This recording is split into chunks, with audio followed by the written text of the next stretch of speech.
ছাদের উপরে ঘর না, সব নোংরা হয়, খাট এই যে এগুলো দেখছো নোংরা হয় কেমন, দেখো ধুলো, দেখো আয়না, শোকেস মুছবো, ফ্রিজ মুছবো, প্রচণ্ড নোংরা হয়, প্রচণ্ড। এগুলো এত নোংরা হয় না, বলার কথা না।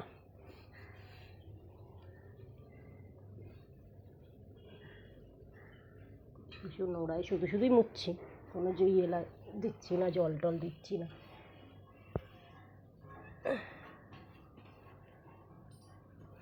কাজের শেষ নেই, সকাল দিয়ে উঠে অনেক কাজ, অনেক। লোকে বলে ভিডিও বানাও, খালি ভিডিও বানাও, কোনো কাজ বাজ নেই। তার মানে কি, রান্না করি না, কাজ করি না? সবই করি। করার ফাঁকে ফাঁকে, এই বিছানাটা গুটিয়ে গেল, করার ফাঁকে ফাঁকে সব কাজ করতে হয়।